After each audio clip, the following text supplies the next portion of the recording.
শত্রুর ঘাঁটিতে রুশ প্রেসিডেন্ট পুতিন। এশিয়ায় আমেরিকার মোড়লগিরি কি শেষের পথে? এবার গাজাবাসীর জন্য আল্লাহর দরবারে লাখো হাজি হাত তুলবেন, তাদের অশ্রুতে ভিজবে আরাফাতের ময়দান। তারুণ্য ধরে রাখার জিন আবিষ্কার চীনের, সত্যিই কি ঠেকাতে পারবে বার্ধক্য? আসসালামু আলাইকুম, দেখছিলেন Bangla vision world news headline. শত্রুর ঘাঁটি অর্থাৎ উত্তর কোরিয়া ও ভিয়েতনাম সফরে যাচ্ছেন রাশিয়ার প্রেসিডেন্ট ভ্লাদিমির পুতিন। আসছে সপ্তাহে পিয়ংইয়ং সফরে যাওয়ার কথা রয়েছে পুতিনের। উত্তর কোরিয়া থেকে অস্ত্র ও অভিবাসী শ্রমিক নেয়ার ব্যাপারে আলোচনা হতে পারে দুই নেতার মধ্যে। ইউক্রেন যুদ্ধের কারণে শ্রমিক সংকটে ভুগছে রাশিয়া, তবে চীনের পাশাপাশি উত্তর কোরিয়া ও ভিয়েতনামের সাথে রাশিয়ার বন্ধুত্বে হুমকির মুখে পড়তে পারে এশিয়ায় যুক্তরাষ্ট্রের মোড়লগিরি। বিস্তারিত রিফাত জামানের ডেস্ক রিপোর্টে। শত্রুর ঘাঁটিতে এবার যাচ্ছেন রুশ প্রেসিডেন্ট ভ্লাদিমির পুতিন, অর্থাৎ মার্কিন শত্রু উত্তর কোরিয়া ও ভিয়েতনামে পা রাখছেন আমেরিকার শত্রু রাশিয়ার প্রেসিডেন্ট। আসছে সপ্তাহে এই দুই দেশ সফরে যাওয়ার কথা রয়েছে পুতিনের। মূলত ইউক্রেন যুদ্ধ শুরুর পর থেকে যুক্তরাষ্ট্র ও পশ্চিমা দেশগুলোর বিরুদ্ধে জোট গঠনে তৎপর হয়ে উঠেছেন রুশ প্রেসিডেন্ট। এরই ধারাবাহিকতায় চীনের পর এশিয়ায় থাকা যুক্তরাষ্ট্র বিরোধী আরও দুই দেশ উত্তর কোরিয়া ও ভিয়েতনাম সফরে যাচ্ছেন তিনি। উত্তর কোরিয়া সফরে পিয়ংইয়ং থেকে অস্ত্র ও অভিবাসী শ্রমিক নেয়ার ব্যাপারে আলোচনা হতে পারে দুই নেতার মাঝে। ইউক্রেন যুদ্ধের কারণে শ্রমিক সংকটে ভুগছে রাশিয়া, তবে চীনের পাশাপাশি উত্তর কোরিয়া ও ভিয়েতনামের সাথে রাশিয়ার বন্ধুত্বে হুমকির মুখে পড়তে পারে এশিয়ায় যুক্তরাষ্ট্রের মোড়লগিরি। এরই মধ্যে রাশিয়াকে অস্ত্র না দেওয়ার ব্যাপারে উত্তর কোরিয়াকে সতর্ক করে দিয়েছে যুক্তরাষ্ট্র। তারা বলছে ইউক্রেন যুদ্ধের পক্ষে প্রচারণা চালাতে পুতিনের এই সফর। ওয়াশিংটনের অভিযোগ, ইউক্রেনের বিরুদ্ধে অবৈধ ও নৃশংস যুদ্ধ টিকিয়ে রাখতে আন্তর্জাতিক সমর্থন আদায়ের চেষ্টা করে যাচ্ছে রাশিয়া। রিফাত জামান, বাংলা ভিশন নিউজ ডেস্ক। এদিকে একে অপরের ওপর বড় ধরনের হামলা চালানোর দাবি করেছে রাশিয়া ও ইউক্রেন। হামলায় ইউক্রেনের বেশ কিছু ট্যাঙ্ক, কামান, ড্রোন ও একটি হেলিকপ্টার ধ্বংসের দাবি করেছে রাশিয়া। পাল্টা দাবি করে ইউক্রেন বলছে রাশিয়ার অত্যাধুনিক প্রযুক্তির একটি যুদ্ধ বিমান ধ্বংস করেছে তারা। হিজল জোবায়ের ডেস্ক রিপোর্ট। শত্রুপক্ষের ওপর বড় আকারে হামলা ও বিভিন্ন লক্ষ্যবস্তুতে সফলভাবে আঘাত হানার পাল্টাপাল্টি দাবি জানাচ্ছে রাশিয়া ও ইউক্রেন। রোববার যুদ্ধক্ষেত্রের বিভিন্ন স্থানে ইউক্রেনের সেনাদের ওপর শক্তিশালী হামলা চালানোর কথা জানায় রাশিয়ার প্রতিরক্ষা মন্ত্রণালয়। এসব হামলায় ইউক্রেনের কয়েক ডজন ট্যাঙ্ক, সাঁজোয়া যান ও যুক্তরাষ্ট্রের দেয়া কামান ধ্বংস হয়। একই সাথে ইউক্রেনের ড্রোন কার্যক্রম পরিচালনা করা বিভিন্ন স্থান ও বিদেশি ভাড়াটে সৈনিকদের বেশ কিছু অবস্থানে হামলা চালানোর কথা জানিয়েছে তারা। এছাড়া এদিন ইউক্রেনের একটি MI-8 হেলিকপ্টার, 66টি ড্রোন ও যুক্তরাষ্ট্রের দেয়া 13টি হিমার্স রকেট ভূপাতিত করার কথা জানিয়েছে রুশ প্রতিরক্ষা মন্ত্রণালয়। অন্যদিকে ইউক্রেনের সামরিক বাহিনীর জেনারেল স্টাফ জানিয়েছেন এদিন বিমান বাহিনী, রকেট আর্টিলারি ও আর্টিলারি ইউনিট রাশিয়ার আকাশ প্রতিরক্ষা ব্যবস্থা সহ বেশ কিছু গুরুত্বপূর্ণ অবস্থানে হামলা চালায়। খার্কোভে শত্রু সেনাদের 2টি আক্রমণ প্রতিহত করার কথাও জানিয়েছেন জেনারেল স্টাফ। এছাড়া কুপিয়ান্সকে শত্রুপক্ষকে নিষ্ক্রিয় করা হয়। তবে পোক্রোভস্ক অঞ্চলে সংঘর্ষ চলছে বলে জানিয়েছে কিয়েভ। শনিবার সীমান্ত থেকে রাশিয়ার প্রায় 600 কিলোমিটার ভেতরের বিমান ঘাঁটিতে হামলা চালিয়ে অত্যাধুনিক প্রযুক্তির একটি Su-57 যুদ্ধবিমান ধ্বংসের কথা জানিয়েছে ইউক্রেনের প্রতিরক্ষা মন্ত্রণালয়। আস্ট্রাখানের আখতুবিন্স্ক অঞ্চলে ওই হামলা চালানো হয়। এরই মাঝে স্যাটেলাইটে ধরা বিমানটির ধ্বংসাবশেষের ছবি প্রকাশ করেছে তারা।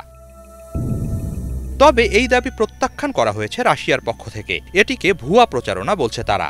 বলা হচ্ছে শনিবার ইউক্রেনের 3টি ড্রোন ওই বিমান ঘাঁটিতে হামলার চেষ্টা চালায়, কিন্তু সবগুলোকেই ভূপাতিত করা হয়। রাশিয়ার বেলগোরদ অঞ্চলে রুশ বাহিনীর একটি কমান্ড পোস্ট সহ একাধিক স্থানে আকাশপথে হামলা চালানোর দাবিও জানিয়েছে ইউক্রেন। হিজল জোবায়ের, বাংলা ভিশন। ফিলিস্তিনের গাজায় ইসরায়েলের নৃশংস হত্যাযজ্ঞের মাঝেই শুরু হচ্ছে পবিত্র হজ। তাই এবার আল্লাহর দরবারে গাজায় যুদ্ধবিরতির জন্য হাত তুলবেন লাখো মুসল্লি। এরই মধ্যে বিশ্বের বিভিন্ন দেশ থেকে পবিত্র নগরী মক্কা ও মদিনায় জড়ো হয়েছেন তারা। গাজায় মুসলিমদের উপর এমন গণহত্যা বন্ধের জন্য ধর্মপ্রাণ মুসল্লিদের দোয়া আর অশ্রুতে এবার ভিজে উঠবে আরাফাতের ময়দান। বিস্তারিত মেহরাব হোসেন খানের ডেস্ক রিপোর্টে। প্রকাশ্য দিবালোকেও নির্বিচারে হত্যা, গাজায় ছোট্ট শিশু থেকে বৃদ্ধ রেহাই নেই কারো। অবস্থা এতটাই হৃদয় বিদারক যেন মানুষ নয়, কীটপতঙ্গের নিধন অভিযানে নেমেছে দখলদার ইসরায়েল। মুসলিম বিশ্বের পিঠ বাঁচানো কৌশলী অবস্থানে গাজায় রক্তের নদী বইয়ে দেওয়ার বিকৃত উন্মাদনা যখন চলছে, তখন হজের জন্য লাখ লাখ মুসল্লি জড়ো হয়েছেন মরুর দেশ, নবীর দেশ সৌদি আরবে।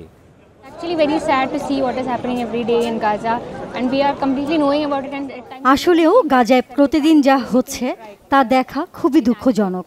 আমরা চরম বিরক্ত, অসহায় বোধ করছে। তাদের জন্য কোনো কিছু করতে পারছি না। প্রতিদিন গাজার জন্য দোয়া করি। এভাবে এত মানুষের মৃত্যু দেখা খুবই দুঃখজনক। আশা করছি খুব শিগগিরই যুদ্ধ শেষ হবে, বাঁচবে মানুষের জীবন, আর কেউ হত্যার শিকার হবে না। অবিলম্বে যুদ্ধবিরতির জন্য প্রতিদিন দোয়া করছি। এমনকি গতকাল ওমরা পালনের সময়ও আমি এই দোয়া করেছি। So what we want is an immediate ceasefire, and that is what even I prayed for even yesterday when I was doing my umrah. বিশ্বের সর্ববৃহৎ মুসলিম জামায়াতে অসহায় ফিলিস্তিনিদের কথা ক্ষণিকের জন্য ভোলেননি বিশ্বের বিভিন্ন প্রান্ত থেকে যাওয়া মুসল্লিরা। দোয়া করছেন, ইস্তিগফার পড়ছেন, আল্লাহর গায়েবী অনুগ্রহের জন্য ফেলছেন চোখের পানি। প্রথমত মানুষ হিসাবে এবং দ্বিতীয়ত মুসলিম হিসাবে খুবই কষ্ট অনুভব করি। ইসরায়েলের বর্বর দখলদারিত্বের কারণে গাজায় নারী ও শিশুদের যে হাল হয়েছে তা অযৌক্তিক। হজে অংশ নেয় একজন মুসলিম হিসাবে অবশ্যই গাজার অধিবাসীদের জন্য দোয়া করছি। আল্লাহর অনুগ্রহের অপেক্ষায় আছি। আল্লাহ আপনাদের এই নিপীড়ন থেকে রক্ষা করুন। অবশ্যই আল্লাহ রহম করবেন। হজ পালনের সুবর্ণ সুযোগে শুধু আত্মশুদ্ধি বা নিজের পাপ মুক্তির জন্যই নয়, এবার মুসল্লিরা হাত তুলে দোয়া চাইছেন গাজাবাসীর জন্য, গাজার জন্য। নফল নামাজ, ইবাদত আর উমরা পালনের প্রতিটি মুহূর্তে গাজায় দখলদারদের সৃষ্ট বিপর্যয়কে স্মরণে রাখছেন তারা। সবচেয়ে বড় কথা হচ্ছে আমি গাজাবাসীর জন্য দোয়া করতে এখানে এসেছি। গাজা আমাদের হৃদয়, আমাদের হৃদস্পন্দনের ক্ষত। গাজাবাসীর জন্য পরিস্থিতিকে স্বাভাবিক করে দিতে, দুঃখ আর দুর্দশা দূর করে দিতে আমি মহান আল্লাহর কাছে, মহাবিশ্বের সৃষ্টিকর্তার কাছে দোয়া করছি। আমরা সবাই এক।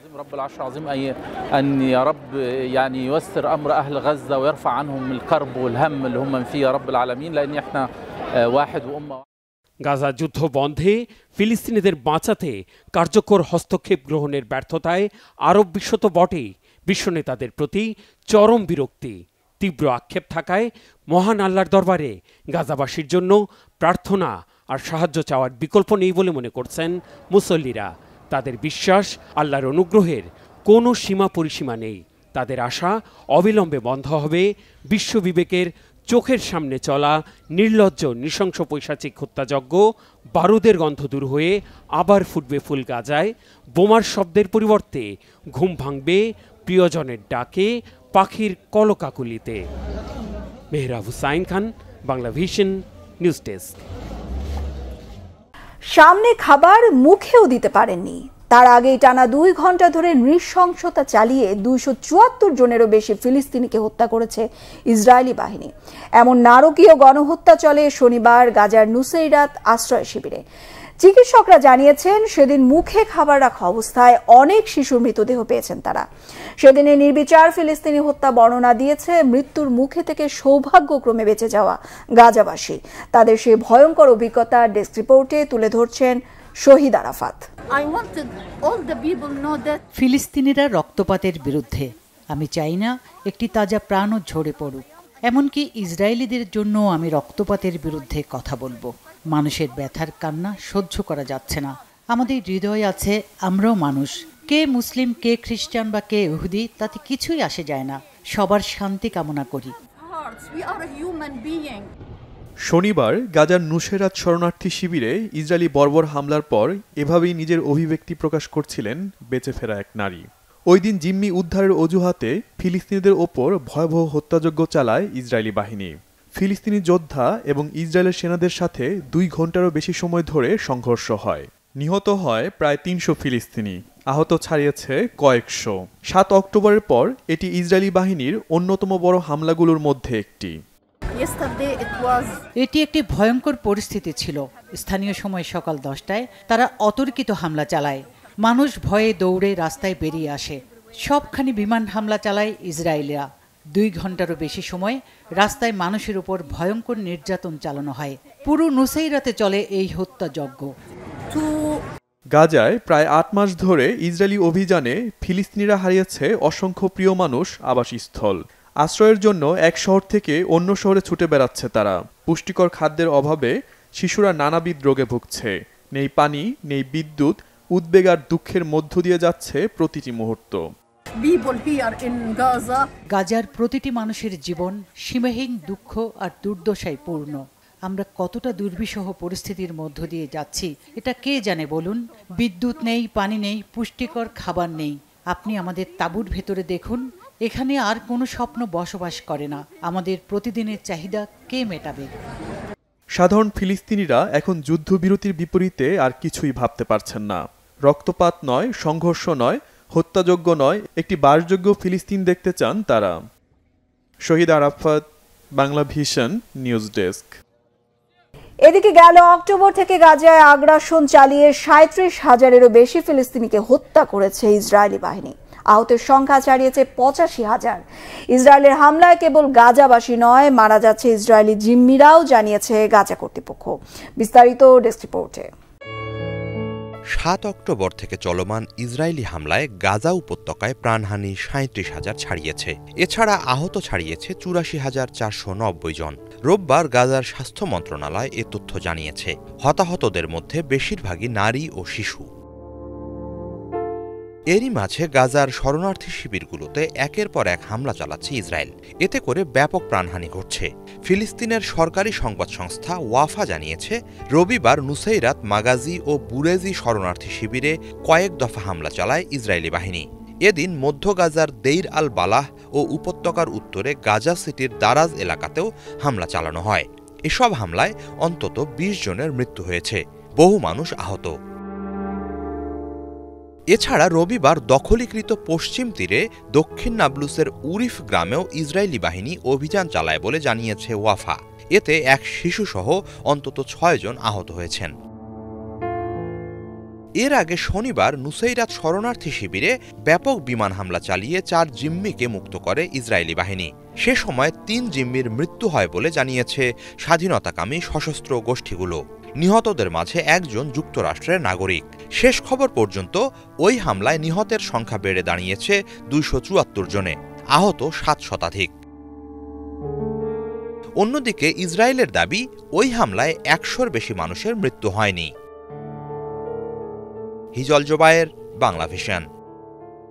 রেকর্ড করে টানা তৃতীয় মেয়াদে ভারতের প্রধানমন্ত্রীর দায়িত্ব নেয়ার 24 ঘন্টা পার না হতেই কৃষক বান্ধব নথিপত্রে সই করে নতুন সরকারের কাজ শুরু করেছেন প্রধানমন্ত্রী নরেন্দ্র মোদী। এতে কৃষকদের কল্যাণে খরচ করা হবে 20,000 কোটি রুপি। প্রধানমন্ত্রী হিসেবে কাজ শুরু করার প্রথম দিন সোমবার নিজ কার্যালয়ে কৃষক সহায়তা প্রকল্প কিষাণ নিধি যোজনার ফাইলে চূড়ান্ত অনুমোদন দেন নরেন্দ্র মোদী। এই প্রকল্পের আওতায় কিস্তি হিসেবে সরকারি সহায়তা পাবেন কৃষকরা। প্রকল্পের প্রাথমিক বরাদ্দের 20,000 কোটি রুপি বিতরণ করা হবে 9,30,00,000 কৃষকের মধ্যে। শপথ নেওয়ার পর প্রথম দিন সচিবালয়ের সাউথ ব্লকে নিজ কার্যালয়ে গেলে মোদীকে উষ্ণ অভ্যর্থনা জানানো হয়। এদিন নিজ কার্যালয়ে দিক নির্দেশনামূলক বক্তব্য দেন মোদী। গত 10 বছরের অর্জন আর ভবিষ্যৎ পরিকল্পনার তালিকা তুলে ধরে ভারতের প্রধানমন্ত্রী বলেন, নতুন শক্তি ও সাহস নিয়ে এগিয়ে যাবেন। নরেন্দ্র মোদী বলেন, গেল 10 বছরে যতটুকু চিন্তা, যতটা কাজ করেছেন তার থেকেও বেশি করার দায়িত্ব দিয়েছেন জনগণ। দিন শেষে নতুন সরকারের প্রথম মন্ত্রিসভার বৈঠক করেছেন মোদী। ওই বৈঠকে জানিয়ে দেয়া হয়, মন্ত্রিসভার গুরুত্বপূর্ণ 4টি পদে কোনো পরিবর্তন হবে না। স্বরাষ্ট্রমন্ত্রী অমিত শাহ, প্রতিরক্ষা মন্ত্রী রাজনাথ সিং, পররাষ্ট্রমন্ত্রী এস জয়শঙ্কর ও অর্থমন্ত্রী নির্মলা সীতারামন নিজ নিজ পদে বহাল থাকবেন। এদিকে রবিবার শপথ নেওয়া নরেন্দ্র মোদীর নয়া মন্ত্রিসভায় পূর্ণমন্ত্রী 30 জন হলেও সেখানে ঠাঁই মেলেনি লোকসভার কোনো মুসলিম সদস্যের। পূর্ণমন্ত্রী সভায় নেই পশ্চিমবঙ্গের কেউই। বিস্তারিত মীর ফজলে রাব্বি রিপোর্টে। मैं विधि द्वारा स्थापित भारत के संविधान के प्रति দেশ বিদেশের অতিথি অভ্যাগতদের সামনে টানা তৃতীয়বারের জন্য প্রধানমন্ত্রীত্বের শপথ নিয়ে ইতিহাসের পাতায় নাম লেখালেন নরেন্দ্র মোদী। এর মধ্য দিয়ে তিনি ভারতের প্রথম প্রধানমন্ত্রী জওহরলাল নেহরুর রেকর্ড স্পর্শ করলেন। গতকাল সন্ধ্যায় রাজধানীর নয়াদিল্লির রাষ্ট্রপতি ভবনে শপথ পড়ান ভারতের রাষ্ট্রপতি দ্রৌপদী মুর্মু। নরেন্দ্র মোদী ছাড়াও শপথ নিয়েছেন ৭২ জন মন্ত্রী। মোদীর মন্ত্রিসভায় এবার ৩০ জন পূর্ণমন্ত্রী রয়েছেন, পাশাপাশি প্রতিমন্ত্রী রয়েছেন ৩৬ জন। এবারের মন্ত্রিসভায় এসেছে বেশ কয়েকটি নতুন মুখ। এছাড়া আগের অনেক মন্ত্রীর জায়গা হয়নি নতুন মন্ত্রিসভায়। ভারতীয় সংবাদ মাধ্যমগুলোর মাধ্যমে জানা গেছে, নতুন এই মন্ত্রিসভা কেমন হবে সেটি নির্ধারণে বিজেপি ও এনডিএ জোটের শীর্ষ নেতারা দীর্ঘ সময় বৈঠক করেছেন। টানা ১১ ঘণ্টা ধরে চলেছে এই বৈঠক। বৈঠকের সিদ্ধান্ত অনুযায়ী মন্ত্রিসভার স্বরাষ্ট্র, পররাষ্ট্র, অর্থ ও প্রতিরক্ষা মন্ত্রণালয়ের পদগুলো বিজেপি নিজের কাছেই রাখছে। ধারণা করা হচ্ছে প্রভাবশালী নেতা অমিত শাহ স্বরাষ্ট্রমন্ত্রীর দায়িত্ব পেতে পারেন। প্রতিরক্ষা মন্ত্রীর দায়িত্ব পড়তে পারে রাজনাথ সিংয়ের উপর। ভারতে সড়ক ও যোগাযোগ ব্যবস্থায় ব্যাপক উন্নতি করার কারণে নীতিন গডকরি এবারও সড়ক ও জনপথ মন্ত্রী হিসাবে নিজের পদ ধরে রাখবেন বলে ধারণা করা হচ্ছে। এছাড়া রাজ্যসভার সংসদ সদস্য নির্মলা সীতারমণ ও ডাক্তার এস জয়শঙ্করের পদও পরিবর্তন হবে না, মিলেছে এমন ইঙ্গিত। মোদীর নতুন মন্ত্রিসভায় তেলুগু দেশম পার্টি থেকে ৪ জন মন্ত্রী পদে দিল্লি মসনদের পাশে বসবেন। দলটির নেতৃত্ব দিচ্ছেন চন্দ্রবাবু নাইডু। তিনি এনডিএ জোটের শীর্ষ নেতা। তার সঙ্গে সংযুক্ত জনতা দল থেকে ২ জন মন্ত্রী হতে পারেন। আলোচিত এ দলটির নেতৃত্বে রয়েছেন নীতিশ কুমার। মন্ত্রিসভার উল্লেখযোগ্য মন্ত্রী হিসেবে এবার যোগ দিয়েছেন বিজেপির সভাপতি জেপি নাড্ডা। ভোটের জন্য তার সভাপতিত্বের মেয়াদ বাড়ানো হয়েছিল। তাকে মন্ত্রী করার অর্থ বিজেপির সভাপতি হিসাবে নতুন কেউ নিযুক্ত হবেন। মন্ত্রী হয়েছেন হরিয়ানার সাবেক মুখ্যমন্ত্রী মনোহরলাল খট্টর ও মধ্যপ্রদেশের সাবেক মুখ্যমন্ত্রী শিবরাজ সিং চৌহানও। মন্ত্রিসভায় উল্লেখযোগ্য ব্যক্তিদের মধ্যে স্থান হয়নি বিদায়ী মন্ত্রিসভার তথ্য ও সম্প্রচার মন্ত্রী অনুরাগ ঠাকুর, 2 মন্ত্রিসভায় স্থান পাওয়া স্মৃতি ইরানি ও নারায়ণ রানে সহ বেশ কয়েকজন হেভিওয়েট নেতার। মোদীর তৃতীয় দফার মন্ত্রিসভাতেও কোনো মুসলমানের স্থান হয়নি। অন্য সংখ্যালঘুদের মধ্যে আছেন 5 জন, আর নারী মন্ত্রীর সংখ্যা মাত্র 7। তবে এবারও পশ্চিমবঙ্গের কাউকে পূর্ণমন্ত্রী করেননি নরেন্দ্র মোদী। এমনকি স্বাধীন দায়িত্বপ্রাপ্ত রাষ্ট্রমন্ত্রীও করা হয়নি বাংলার কাউকে। মীর ফজলে রাব্বি, বাংলা ভিশন। অন্যান্য অনেক দেশের পার্লামেন্ট সদস্যদের মতোই একগুচ্ছ সুবিধা দেয়া হয় ভারতের লোকসভা সদস্যদের। পার্লামেন্টের একটি আসন নিজের করে নিতে বহু কাঠগড় পোড়াতে হয় একজন প্রার্থীকে। কিন্তু সকল ধাপ পেরিয়ে এমপি হওয়ার পর আসলে কি সুযোগ সুবিধা পেয়ে থাকেন? আরো জানবো রিপোর্টে। ভারতের সংসদ সদস্য হওয়া মানেই আর্থিক সুবিধা, বাংলো আর নিরাপত্তা। পার্লামেন্টের একটি আসন নিজের করে নিতে বহু কাঠখড় পোড়াতে হয় একজন প্রার্থীকে। কিন্তু সকল ধাপ পেরিয়ে একজন প্রার্থী এমপি হওয়ার পর আসলেই কি কি সুযোগ সুবিধা পেয়ে থাকেন তা অনেকেরই অজানা। অন্যান্য অনেক দেশের পার্লামেন্ট সদস্যদের মতোই একগুচ্ছ সুবিধা দেওয়া হয় ভারতের লোকসভার সদস্যদের। ভারতের লোকসভা নির্বাচনে নির্বাচিত একজন এমপি বেসিক হিসাবে 1 লাখ রুপি বেতন পান। মুদ্রাস্ফীতি এবং জীবন ধারণের খরচ বৃদ্ধির প্রেক্ষাপটে এই বেতন নির্ধারণ করা হয়েছে। এর বাইরে নিজ এলাকায় অফিস এবং অন্যান্য কাজ সম্পন্ন করতে একজন এমপি পান 70,000 রুপি। পার্লামেন্ট অধিবেশন চলাকালে এবং কমিটির মিটিংয়ের সময় একজন এমপি প্রতিদিন 2,000 রুপি ভাতা হিসাবে পান। থাকা, খাওয়া ও অন্যান্য খরচ বাবদ এই অর্থ দেওয়া হয়। একজন এমপি প্রতি বছর নিজের এবং তার পরিবারের সদস্যদের নিয়ে দেশের ভেতর বিনা ভাড়ায় 34টি অভ্যন্তরীণ ফ্লাইটে সফর করতে পারেন। সরকারি ও ব্যক্তিগত সফরের জন্য ট্রেনে বিনামূল্যে ফার্স্ট ক্লাসে ভ্রমণের সুযোগ পান লোকসভার এমপিরা। নিজের সংসদীয় এলাকার ভেতরে যাতায়াত করার জন্য তারা মাইলেজ হিসাবে অ্যালাউন্স পান। ক্ষমতায় থাকা 5 বছর সময়ের জন্য তাদেরকে উন্নত এলাকায় বিনামূল্যে আবাসন সুবিধা দেওয়া হয়। সিনিয়রিটির ভিত্তিতে তারা বাংলো, ফ্ল্যাট বা হোস্টেল রুম পান। যারা এসব সুবিধা নেবেন না তারা এ বাবদ মাসে 2 লাখ রুপি দাবি করতে পারেন। সেন্ট্রাল গভর্নমেন্ট হেলথ স্কিমের অধীনে এমপিরা এবং তাদের পরিবারের সদস্যরা বিনামূল্যে চিকিৎসা নিতে পারেন। এর আওতায় থাকা বেসরকারি হাসপাতাল এবং সরকারি হাসপাতালে তারা এ সুবিধা নিতে পারেন। অবসর নেওয়ার পরও তাদের জন্য থাকে আর্থিক সুবিধা। পার্লামেন্টের সাবেক একজন এমপি প্রতি মাসে পেনশন হিসেবে পান 25,000 রুপি। অতিরিক্ত সময় দায়িত্বে থাকলে একজন এমপি মাসে 2,000 রুপি করে ইনক্রিমেন্ট পান। বছরে একজন এমপি বিনামূল্যে 1,50,000 রুপির টেলিফোন কল করতে পারেন। অফিস এবং বাসায় উচ্চ গতির ইন্টারনেট সংযোগ পান একদম বিনামূল্যে। 50,000 ইউনিট বিদ্যুৎ এবং 4,000 কিলোলিটার পানি বছরে দেওয়া হয় বিনামূল্যেই। এবারের লোকসভা নির্বাচনে নরেন্দ্র মোদীর দল বিজেপি একক সংখ্যাগরিষ্ঠতা না পেলেও এনডিএ জোটগতভাবে সংখ্যাগরিষ্ঠতা পায়। মোদীর নতুন মন্ত্রিসভায় ঠাঁই পাওয়া 72 জনের মধ্যে 30 জন কেন্দ্রীয় মন্ত্রী, 5 জন স্বতন্ত্র দায়িত্বপ্রাপ্ত এবং 36 জন প্রতিমন্ত্রীর দায়িত্ব পাচ্ছেন। মীর ফজলে রাব্বি, বাংলা ভিশন। ইরানের 14তম প্রেসিডেন্ট নির্বাচনে প্রতিদ্বন্দ্বিতার জন্য চূড়ান্তভাবে 6 প্রার্থীর নাম ঘোষণা করা হয়েছে। আগামী 28 জুন নির্বাচনে প্রতিদ্বন্দ্বিতা করবেন তারা। এবারে নির্বাচনে প্রার্থী হতে ইচ্ছুক 80 জন রাজনীতিবিদ ইরানের গার্ডিয়ান কাউন্সিলে নাম নিবন্ধন করেছিলেন। পরে যাচাই বাছাই শেষে 6 জনকে অনুমোদন দেয় গার্ডিয়ান কাউন্সিল। রবিবার দেশটির স্বরাষ্ট্র মন্ত্রণালয়ের পক্ষ থেকে আনুষ্ঠানিকভাবে প্রার্থীদের নাম ঘোষণা করা হয়। প্রার্থীরা হলেন পার্লামেন্টের স্পিকার মোহাম্মদ বাগের গালিবাফ, পরমাণু কর্মসূচি বিষয়ক সাবেক মধ্যস্থতাকারী সাইদ জালিলি, সাবেক স্বরাষ্ট্রমন্ত্রী মুস্তফা পুর মোহাম্মদি, তেহরানের মেয়র আলী রেজা জাকানি, বর্তমান ভাইস প্রেসিডেন্ট আমির হোসেন গাজিজাদে হাশেমি ও পার্লামেন্ট সদস্য মাসুদ পেজেশকিয়ান। এই 6 জনের মধ্যে মাসুদ পেজেশকিয়ান বাদে সবাই রক্ষণশীল বলয়ের। তবে বাদ পড়েছেন চরম পশ্চিমা বিরোধী হিসেবে খ্যাত ইরানের সাবেক কট্টরপন্থী প্রেসিডেন্ট মাহমুদ আহমেদিনেজাদ। আগামী নির্বাচনের জন্য তাকে মনোনয়ন দেওয়া হয়নি। গেল 19 মে হেলিকপ্টার দুর্ঘটনায় ইব্রাহিম রাইসের মৃত্যু হলে অন্তর্বর্তীকালীন প্রেসিডেন্ট হিসেবে দায়িত্ব পালন করছেন ভাইস প্রেসিডেন্ট মোহাম্মদ মুকবার। কেমন হতো যদি আপনাকে বলা হতো যে আপনি বৃদ্ধ আর হবেন না?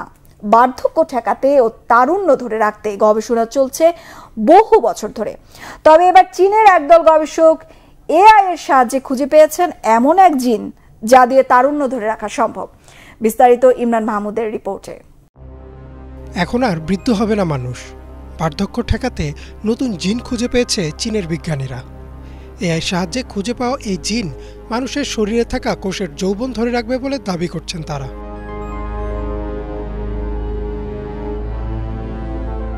বয়স বাড়ার সাথে সাথে কোষের বিভিন্ন কার্যকারিতা হারাতে থাকে, ফলে কুঁচকে যায় চামড়া, এমনকি ধীরে ধীরে অক্ষম হতে থাকে বিভিন্ন অঙ্গ প্রত্যঙ্গ। সাধারণ ভাষায় একেই আমরা বলি বার্ধক্য বা বুড়ো হয়ে যাওয়া। বহুকাল ধরে এই বার্ধক্য ঠেকাতে কাজ করে যাচ্ছেন বহু বিজ্ঞানী।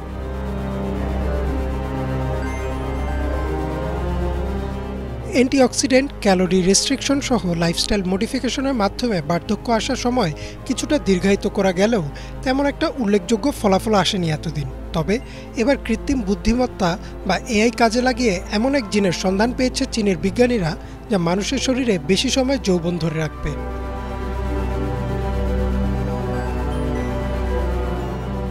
মাছির ডিএনএ নিয়ে গবেষণা করার সময় তারা নতুন একটি জিনের খোঁজ পান যা মাছির তারুণ্য ধরে রাখে। পরবর্তীতে মানুষের শরীরে থাকা একটি জিনের সাথে মাছির জিনের সাদৃশ্য খুঁজে পান গবেষকরা। DIM1 নামের এই জিনটি মানুষের শরীরে আগের তুলনায় 30% বেশি সময় পর্যন্ত বার্ধক্য ঠেকিয়ে রাখতে সক্ষম বলছেন বিজ্ঞানীরা।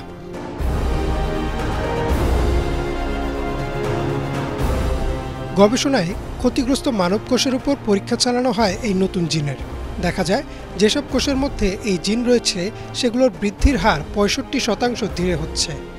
বিজ্ঞানীরা এখন সেই গবেষণার ফলাফল কাজে লাগিয়ে একটি ঔষধ তৈরি করেছেন যা সেই নতুন জিনটিকে সক্রিয় করবে। এই গবেষণার ফলাফল প্রকাশ করা হয়েছে নেচার এজিং জার্নালে।